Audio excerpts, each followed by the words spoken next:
Hello, hi, namaste. Myself Raju Hegde.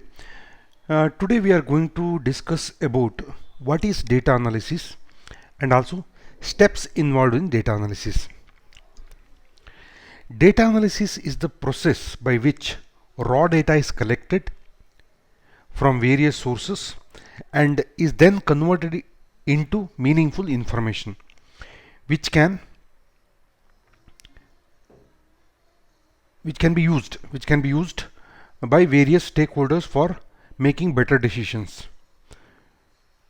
Uh, to put proper definition from John Tukey, procedure for analyzing data, technique for interpreting the result of such procedures, ways of planning the gathering of data to make its analysis easier, more precise or more accurate, and all the machinery and result of statistics which apply to analyzing data. This about the proper definition of data analysis. Otherwise, in broader way, we are collecting data from different sources as per our objective, and we are analyzing that data, and we are getting outcome out of data. What we are planning to get as an outcome, that we are getting from the data analysis. This is the total process of data analysis. So let's go a little bit in detail and what are the steps involved in data analysis and why this data analysis is required. Let's understand a little bit more about that. For most business and government agencies, lack of data is not a problem. In fact, it's the opposite. There is often too much information available to make a clear decision. With so much data to sort through, you need something more from your data.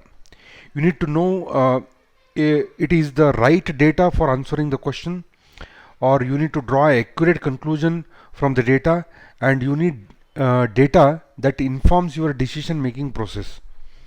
In short, you need better data analysis with the right data analysis process and tools. The first step in the data analysis process is decide on the objective. Define your questions. In your organizational or business data analysis, you must begin with the right questions. Questions should be measurable, clear, and concise. Design your questions to either qualify or disqualify potential solution to your specific problem or opportunity.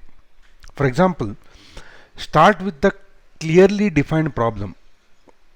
Like um, your competitor is making more sales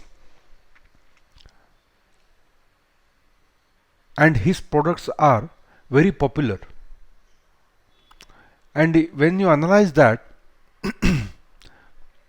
when you start analyzing your product, you will come to know that your prices are high. And then once you have this conclusion, your prices are high, then you are digging more into that. Why my prices are high? What are the qualities in his product? What are the qualities in my product? What is my process cost? And whether I can reduce anywhere? Or raw materials, what I am purchasing, which are the raw materials I can change? So there are so many questionnaires comes to that. We have to list all these questions. So that's the reason we say define your questions. In another case, a government contractor is experiencing rise cost and is no longer able to submit competitive contract proposals. Okay, so one of many questions to solve this business problem might include: can the company reduce its staff without compromising quality? So to get a bidding, he has to give competitive pricing. For that, whether he can reduce the manpower so that he can bring down the cost, whether he can able to do that without compromising quality. So second one is set a measurement priorities. This has got two steps. One is decide what to measure, decide how to measure it. Using government contractor example, consider what kind of data you need to answer your key questions. In this case, you need to know the number and cost of current staff and the percentage of time they spend on necessary business function. In answering this question, you like or you need to collect um, answers with many sub questions. Example: are staff currently underutilized? If so, what process improvement would help?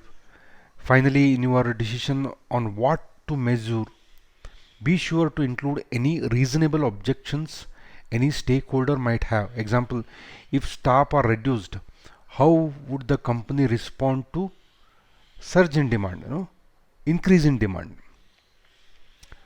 So this is about decide on what to measure. Second is decide how to measure. Thinking about how you measure your data is just as important, especially before the data collection phase. Um, Before the data collection phase, we have to think about this, because your measuring process either backs up or discredit your analysis later on. So the key question to ask for this step include: what is your time frame? What is your unit of measure? What factors should be included? So these are the different questionnaires, comes under decide on how to measure this. The next step comes is collection of data. Now once we decided the questionnaires and once we decided what to measure and how to measure, then comes collection of data. With your question clearly defined and your measurement priority set, now is the time to collect your data. As you collect and organize your data, remember to keep these important points in your mind.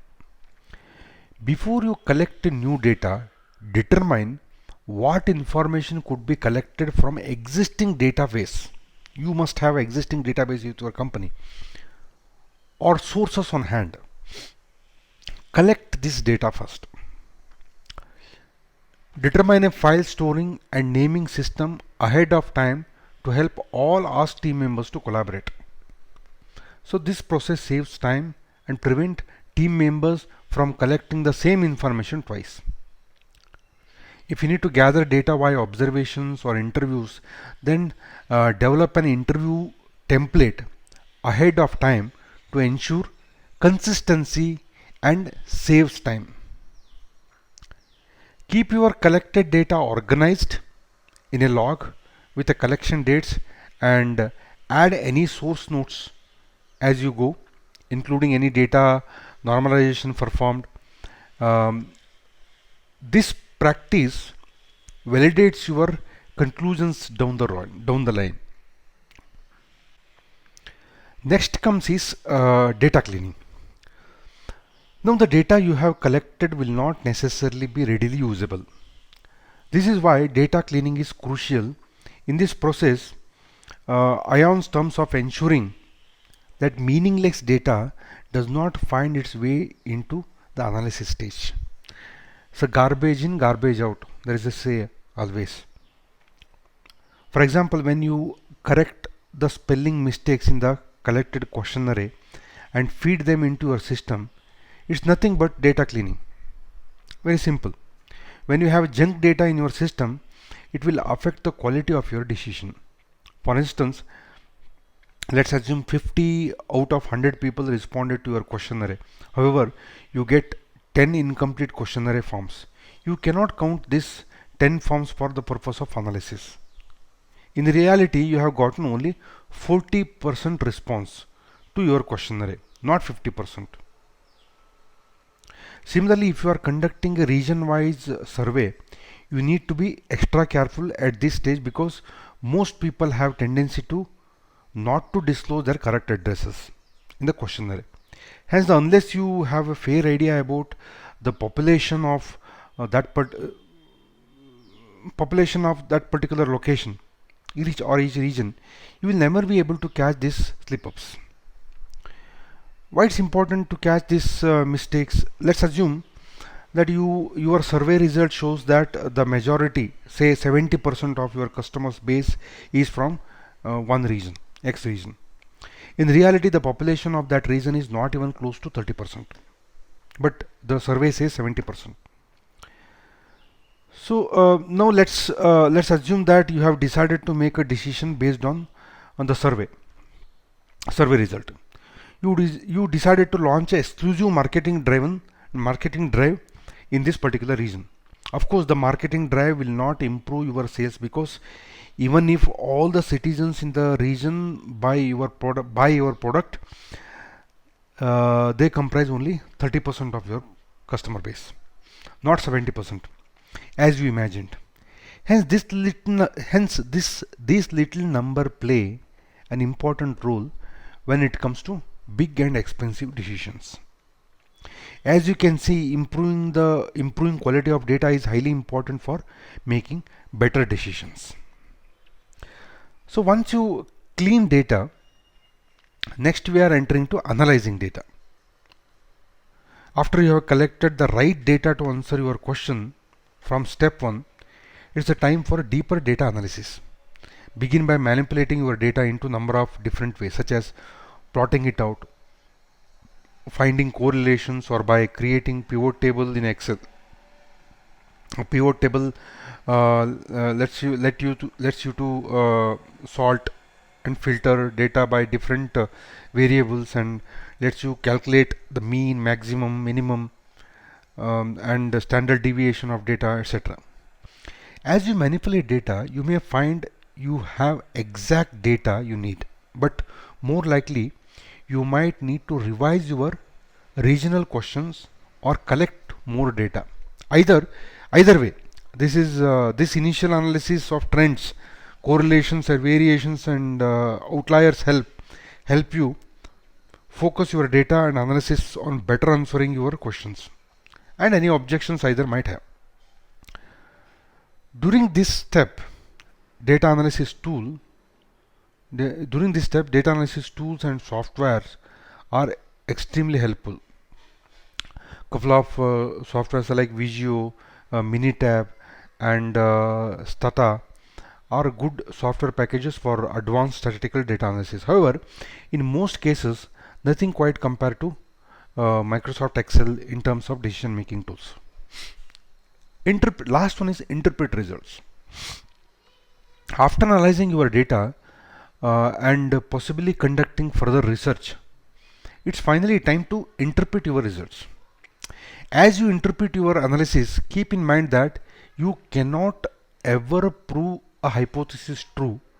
Rather, you can only fail to reject hypothesis. Meaning that no matter how much data you collect, chance could always interfere with your result. As you interpret the result of your data, ask yourself these questions. Does the data answer your original questions? How? Does the data help you defend against any objections? How? Are there any limitations on your conclusions? Any angles you haven't considered? So these are the questions you ask yourself when you look into the final result of the data. If your interpretation of the data holds up under all of these questions and consideration, then you likely have come to a productive conclusion. The only remaining step is to use the result of your data analysis process to decide your best course of action. By following these steps in your data analysis process, you make better decisions for your business or government agency, because your choices are backed by data that has been robustly collected and analyzed. With practice, your data analysis gets faster and more accurate, meaning you make better, more informed decisions to run your organization most effectively. So this is all about data analysis and steps involved in data analysis. Thank you for watching my video.